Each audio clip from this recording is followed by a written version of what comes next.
Muy buenas tardes. Vamos a empezar la clase sobre el capítulo 25. Bueno, entonces vamos a rezar primero al Espíritu Santo para que nos ilumine. Ven, oh Santo Espíritu, llena los corazones de tus fieles, enciende en ellos el fuego de tu amor. Envía tu Espíritu y serán creados y renovarás la faz de la tierra. Oh Dios, que instruiste los corazones de tus fieles con la luz del Espíritu Santo, hacenos conocer las cosas rectas y gozar siempre de sus divinos consuelos. Por Jesucristo nuestro Señor. Amén. Bueno, entonces, como les decía, vamos a terminar el capítulo 25, que es una parte que impresiona un poco, ¿verdad? Porque es el juicio final, se titula, ¿ya? Y es el versículo 31. Dice: cuando venga el Hijo del Hombre en su gloria y acompañado de todos los ángeles, se sentará entonces en el trono de su gloria. Y serán reunidas ante él todas las gentes, y separará a los unos de los otros, como el pastor separa las ovejas de los cabritos, y pondrá las ovejas a su derecha, los cabritos, en cambio, a su izquierda. Entonces dirá el rey a los que estén a su derecha: vengan, benditos de mi Padre, tomen posesión del reino preparado para ustedes desde la creación del mundo. Porque tuve hambre y me dieron de comer, tuve sed y me dieron de beber, era peregrino y me acogieron, estaba desnudo y me vistieron, enfermo y me visitaron, en la cárcel y vinieron a verme. Entonces le responderán los justos: Señor, ¿cuándo te vimos hambriento y te dimos de comer, o sediento y te dimos de beber? ¿Cuándo te vimos peregrino y te acogimos, o desnudo y te vestimos? ¿O cuándo te vimos enfermo o en la cárcel y vinimos a verte? Y el rey, en respuesta, les dirá: en verdad les digo que cuanto hicieron a uno de estos mis hermanos más pequeños, a mí me lo hicieron. Entonces dirá a los que estén a la izquierda: apártense de mí, malditos, al fuego eterno preparado para el diablo y sus ángeles. Porque tuve hambre y no me dieron de comer, tuve sed y no me dieron de beber, era peregrino y no me acogieron, estaba desnudo y no me vistieron, enfermo y en la cárcel y no me visitaron. Entonces le replicarán también ellos: Señor, ¿cuándo te vimos hambriento o sediento, peregrino o desnudo, enfermo o en la cárcel y no te asistimos? Entonces les responderá: en verdad les digo que cuanto dejaron de hacer con uno de estos más pequeños, también dejaron de hacerlo conmigo. Y estos irán al suplicio eterno y los justos, en cambio, a la vida eterna. Bueno, y acá está el juicio final, ¿verdad? Es una enseñanza grande sobre nuestro futuro. Es el futuro de absolutamente todos, todos, todos, todos, ¿verdad? Y sin embargo, como decíamos ya en las clases pasadas, no lo pensamos demasiado. ¿Ya? Estamos como afincados acá en la tierra, ¿verdad? Sin pensar en que nuestra vida es realmente la futura. ¿Sí? Que nuestra vida eh, que nuestra vida es la que va a venir. Acá me pregunta Jacinta cuál es la cita que estoy leyendo. El capítulo 25 de San Mateo, versículo 31. Entonces dice: Jesús es el juez, ¿verdad? Es el juez en su trono. Y ahora, esto es, hay que tener muy, pero muy, pero muy presente. Es el reino de la misericordia de Dios. Cuando estamos en la tierra, reina su misericordia. Pero cuando pasamos el límite de la muerte o de la vida, ¿verdad? De la vida a la muerte, el paso, ahí empieza no es que acabe su amor, ¿verdad? En realidad ahí empieza nuestra vida de amor con Jesús en el cielo. Pero en ese lapso, en ese paso, es el reino de su justicia. Dios nos da todo, todo en la vida, ¿verdad? Nos da todo lo que tenemos, o sea, nada tendríamos si Dios no nos lo diera. ¿verdad? La salud, la vida en principio, ¿verdad? Nos mantiene en la vida. La salud, ¿verdad? Nos mantiene, nos da todo lo que tenemos, ¿verdad? Las personas que nos rodean, que nos quieren, el trabajo, eh, todo lo que tenemos. Entonces, esto, ¿verdad? Enseñanza fundamental de Jesucristo, que hay un juicio universal. Ese juicio universal es también dogma de fe, ¿verdad? O sea que la Iglesia lo ratificó, digamos, estudiando toda la palabra de Cristo, que hay un juicio universal. ¿Y qué va a pasar en el juicio universal? Se va a hacer público nuestro juicio. Se va a saber por qué nos fuimos al cielo o por qué nos fuimos al infierno. Porque ahí se acaba el purgatorio. Ya en ese momento se termina el purgatorio y quedarían solamente el cielo y el infierno.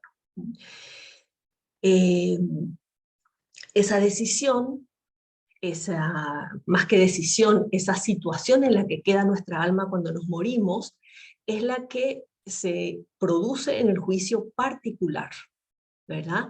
Y ese juicio particular es el que se hace público en el juicio universal. Ahí se sabe, ¿verdad? Porque hay gente que murió tan olvidada y tan como escondida, ¿verdad?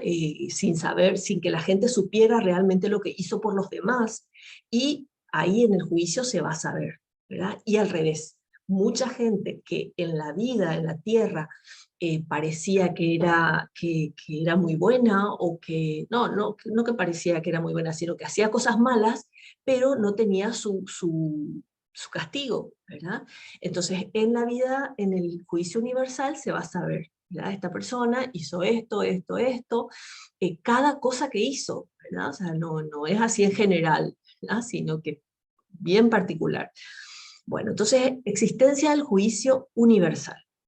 La otra enseñanza grande de este pasaje del Evangelio y de todo este capítulo es la identificación que Cristo hace de sí mismo con cada persona.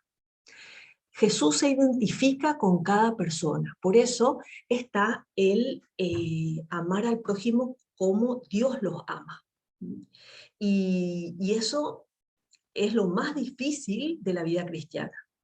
Te diría, no sé, quizá otra piensa otra cosa, ¿verdad? Pero me parece que es una de las cosas más difíciles, porque nosotros con los sentidos vemos a las personas, vemos sus defectos, vemos sus virtudes también quizá, pero muchas veces saltan primero sus defectos y nos cuesta ver a Cristo en ellas o tratar a Cristo en ellas. Y es lo que Jesús nos propone.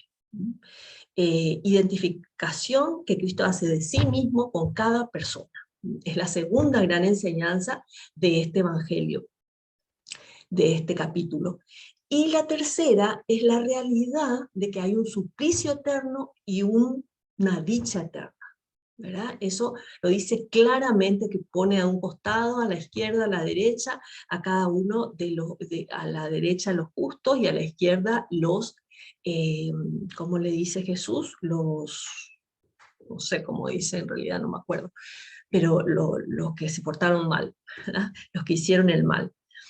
Bueno, y esas obras de amor, eso es lo esencial, porque realmente el Evangelio es el Evangelio del amor de Cristo. Y decíamos que estamos en el tiempo de la misericordia de Dios, en el tiempo del amor de Dios. Y después vamos a permanecer en ese amor en el cielo, ¿verdad? Pero, como les decía, el paso es el tiempo de la justicia. De hecho, que en Dios todo es uno, ¿verdad? La misericordia se une con el amor. Acá preguntan también si es que este juicio particular se aplica a los no creyentes. Por supuesto, a todo ser humano, ¿verdad? A todo ser humano se aplica el juicio particular. O sea, cada uno va a ser juzgado por sus acciones, ¿verdad? Y por eso que es tan importante cada persona, ¿cómo les diría? Regir la vida con la verdad, buscar la verdad de las cosas, buscar la verdad de la religión, buscar la verdad de Dios, ¿verdad? Eh, Todas las personas, todo ser humano va a tener su juicio particular, ¿verdad? En que Dios va a juzgar a esa alma por cómo se comportó en la tierra. ¿Qué hizo con los talentos? ¿Se acuerdan que habíamos hablado en la clase pasada, ¿verdad? De los talentos, las vírgenes necias y las vírgenes prudentes, ¿verdad? Que tenían el aceite de la caridad. ¿Qué hizo? ¿Qué hicimos cada una con nuestros talentos, ¿verdad? Eso Jesús nos va a juzgar. Ese es el juicio particular, que se produce en el momento de la muerte de la persona. En ese instante, por eso que es tan importante estar con la persona en la medida de lo posible, ¿verdad? Ahora está como muy, no sé si de moda decirlo, ¿verdad? Pero está como muy en uso que la gente muere en las terapias intensivas, ¿verdad? Donde no tiene la compañía de sus familiares ni de personas que le puedan rezar, que le puedan animar, que le puedan decir, ¿verdad? Que Dios les está esperando, que porque es un momento duro, ¿verdad? Es un momento, el momento de la muerte en que se separa el alma del cuerpo. Dicen que es un momento muy difícil, ¿verdad? Y además que el demonio está ahí a la espera, a la expectativa de tentar a la persona para que se desespere, ¿verdad? Por ese tirón, ¿verdad? Porque es romper el instinto de conservación que Dios mismo puso en el alma, en el cuerpo y en el alma, para que el hombre no se suicide, ¿verdad? Y ahora tanta gente va en contra de ese instinto, por toda la cantidad de situaciones que se dan en la Tierra, eh, sacándose la vida, ¿ya? Bueno, entonces, que realmente pensemos en ese Jesús que nos pide amor, nos pide un poco de amor. Como un pobrecito, decía San José María, decía, como un pobrecito que pide un poco, que pide algo, ¿verdad? Cuando que él es dueño de todo, pero de lo único que no es dueño y que quiere, que quiso, ¿verdad? Darnos la libertad, de lo único de lo que no es dueño es de nuestro amor. ¿Mm? Lo único que nosotros le podemos dar a Dios es amor, que es en correspondencia al suyo, ¿verdad? No es que nosotros le vamos a amar primero, sino que Él nos ama y nosotros corresponder. Y es lo único que le podemos dar y lo único que espera de nosotros, ¿verdad? Pues más de eso no puede esperar porque somos muy poca cosa. Entonces, en la tarde de nuestra vida, dice San Agustín, seremos juzgados en el amor. Seremos juzgados en el amor. Y Dios nos pedirá cuenta no solo del mal que hemos hecho, sino también del bien que hemos dejado de hacer. Por eso es muy importante el pecado de omisión. ¿Qué es el pecado de omisión? Es no hacer lo que podría hacer, no hacer el bien que podría hacer. Y también otra cosa importante que hay que tener en cuenta, así como decíamos que era muy importante eso de tener en cuenta que en este tiempo de nuestra vida en la tierra, Dios es el Dios de la misericordia, ¿verdad? Y cuando pasemos de la vida a la muerte, va a ser el Dios justo, el Dios de la justicia, ¿verdad?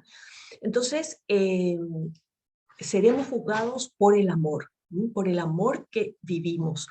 Por eso la vida cristiana es una vida de amor, de caridad. La caridad es el amor vivido de manera sobrenatural, ¿ya? Sobre la naturaleza, que solo lo podemos hacer con la ayuda de Dios. Sin Él no podemos.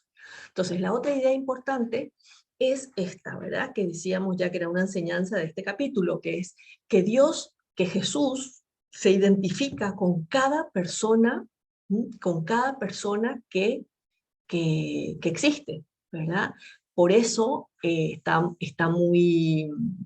en contra de la doctrina de Cristo, el criticar a las personas, el hablar mal de la gente. ¿Por qué? Porque estamos hablando mal de Cristo, ¿verdad? Estamos hablando mal de él. Entonces lo que hablábamos en la clase pasada, ¿verdad? Que decíamos ese ejemplo de Piluca y de Clarita, me parece que le poníamos el nombre, que la una decía, decirle también a mi hermana que yo también soy Dios, ¿verdad? Porque si no, no se puede vivir, ¿verdad? Porque la otra, como tenía que pensar que era Dios, no le pegaba, ¿verdad? No se enojaba con su hermana, pero la otra le hacía lo que quería, ¿verdad? Y se burlaba no se burlaba, pero no le hacía caso, no le obedecía, no le hacía algún servicio que ella le pedía.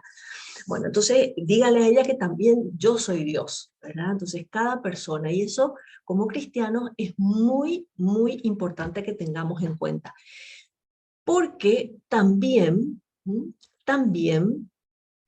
es importante pensar que las obras de caridad que hacemos, las obras bueno, perdón, primero vamos a ver las obras de misericordia, que ya un poco enunciamos la clase pasada. Eh, bueno, entonces, las obras de misericordia, de hecho que las obras de misericordia están citadas en el Evangelio, ¿verdad? Dar de comer al hambriento, dar de beber al sediento, dar posada al peregrino, vestir al desnudo, visitar a los enfermos, socorrer a los presos, enterrar a los muertos, ¿verdad? Esas son las obras de misericordia corporales. Y después están las obras de misericordia espirituales, que siempre me pregunto, ¿por qué será que Jesús no habló de estas obras de misericordia espirituales? Y me responde Dios, porque en la oración le pregunto, ¿verdad?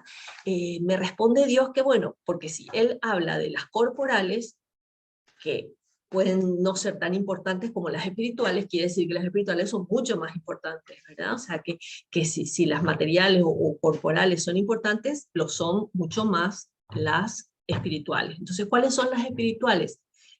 Enseñar al que no sabe, dar buen consejo al que lo necesita, corregir al que está equivocado, perdonar las injurias o las ofensas, consolar al triste, sufrir con paciencia los defectos de los demás, rogar a Dios por vivos y difuntos, rezar por los vivos y por los difuntos.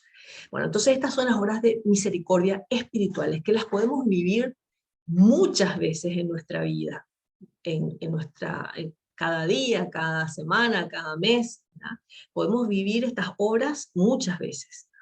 Bueno, entonces lo importante es hacerlas por Cristo y como si le hiciéramos a Cristo. Porque te acordarás unas palabras de San Pablo que dice, si yo repartiera todos mis bienes a los necesitados, pero no tengo amor, no me sirve de nada. Y uno dice, si una persona reparte todo lo que tiene a los pobres, ¿cómo puede ser que no sirva de nada si es que no lo hace por amor a Dios? Y es así, ¿verdad? O sea que la filantropía, no sé si escucharon esta palabra en algún momento, yo de hecho busqué en el diccionario para tener bien claro de qué se trata, se tendencia a procurar el bien de las personas de manera desinteresada, incluso a costa del interés propio. Entonces, es como una especie de egoísmo, una especie de soberbia egoísta, de decir, bueno, busco el bien del otro porque me amo a mí mismo, porque le amo a él. O sea, ahí tiene que estar Dios, tiene que estar Dios para que eso tenga valor. Y no caer en la imitación del rico Epulón, ¿verdad? Que es una parábola que también cuenta Jesús, en la que está un pobre a la vera de su puerta y él no le da no le da nada, no le hace caso, y cuando ambos mueren, ¿verdad? Uno va al cielo y otro va al infierno, y él se pregunta por qué, ¿verdad? Y no se da cuenta de que él no le tuvo la menor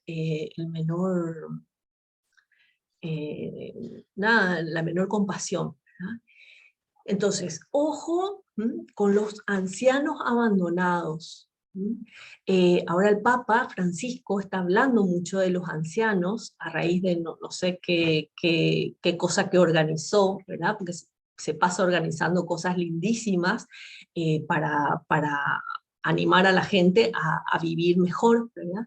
Entonces, ojo con el anciano abandonado, ¿verdad? No, para que esté mejor le llevo a un asilo de ancianos. Mentira, que para que esté mejor, porque no le quiero cuidar, ¿verdad? O sea, no me quiero dedicar. En algún mínimo caso, ¿verdad? Será por una cuestión de que esté mejor la persona, pero en general es por egoísmo.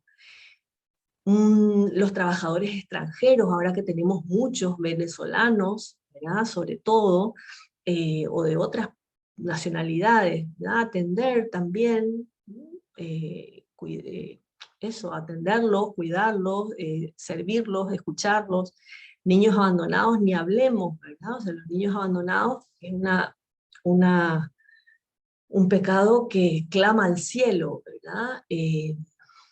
O de los hambrientos que nos piden algo de comer, y a veces esa mentalidad de decir, no, después compran droga, después compran bebida, después no sé qué, y al final no les damos, ¿verdad? Es una pena que se nos haya metido un poco esa idea, esas ideas. Entonces, ser caritativos, ¿m? Acordándonos siempre que la caridad no es solo dar cosas, ¿verdad? La caridad es mucho más, es todo esto que leímos recién, ¿verdad? El enseñar, dar un consejo, corregir, perdonar, consolar, sufrir con paciencia, rogar, rezar por los vivos y los difuntos. Y entonces el fermento evangélico, el fermento evangélico que da sentido a la asistencia social es esta, ¿verdad? Que Cristo se hace uno con cada persona. El respeto al hombre considerándolo como otro yo, otro yo. Amen al prójimo como yo les he amado, como se aman cada uno a sí mismo. ¿Y cómo nos amamos a cada una de nosotras mismas? Nos amamos buscando nuestro bien. O sea, en todo lo que hacemos buscamos nuestro bien, porque si no lo hiciéramos estaríamos mal de la cabeza, ¿verdad? Lo lógico es que buscamos nuestro bien. Bueno, y entonces el castigo eterno, termina diciendo el Evangelio, castigo eterno para los reprobados y premio para los buenos.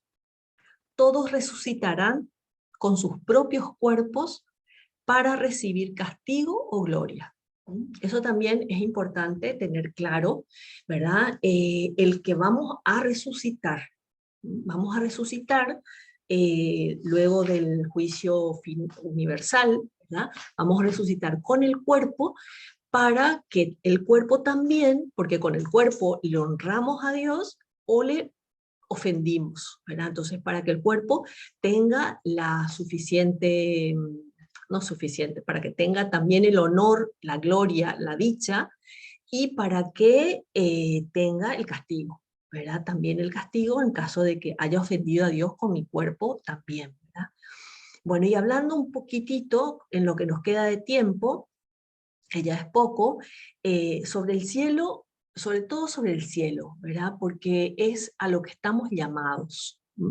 Les contaba en algún momento de este sacerdote que hace unas explicaciones de la Biblia, del Evangelio del día, y que dice, hasta el cielo no paramos, ¿verdad? Y que, bueno, a mí personalmente me encanta, me es muy animante, muy ilusionante, ¿verdad? Hasta el cielo no paramos, estamos como camino, ¿verdad? Cuando uno va, hace un viaje, lo único que quiere es llegar, ¿verdad? Y ya terminar, por más lindo que sea el paisaje de ida, uno ya quiere llegar a su destino, ¿verdad? Y sin embargo, con el tema del cielo, cuesta porque estamos acá en la tierra, afincados, como decíamos, ¿verdad? Como acomodados, y Santa Teresa decía en un escrito, en uno de sus escritos, decía que estamos en una mala noche, en una mala posada. ¿Mm? O sea, una mala noche es lo que dura la vida, y en una mala posada que es la tierra, ¿verdad? Entonces que eso es la vida en la tierra. De todas maneras, te quiero leer también algo que dice, que ya me pasé, algo que dice Santa Teresa, que es muy lindo. Dice, te leo, dice, acá en la tierra, solas estas dos cosas nos pide el Señor: amor de su majestad y del prójimo. Es en lo que hemos de trabajar. Guardándolas con perfección es como hacemos su voluntad. La señal más cierta de que guardamos estas dos cosas es guardando bien la del amor al prójimo. Porque si amamos a Dios, no se puede saber, aunque hay indicios grandes para entender que le amamos. Más al prójimo, sí, ¿verdad? Entonces, ahí está el punto, ¿verdad? Amar al prójimo es el resultado de que amamos a Dios, aunque cueste, ¿verdad? Aunque cuesta desde luego, ¿verdad? Entonces, te decía, también San José María decía que el cielo es para los que saben, o sea, la dicha del cielo es para los que saben ser felices acá en la tierra. No es que, bueno, voy a pasar mal acá en la tierra, voy a ser desgraciada, y después el cielo va a ser la felicidad. Puede ser que esa sea la voluntad de Dios de alguna manera, ¿verdad? Pero lo normal, lo habitual, es que seamos felices acá en la tierra.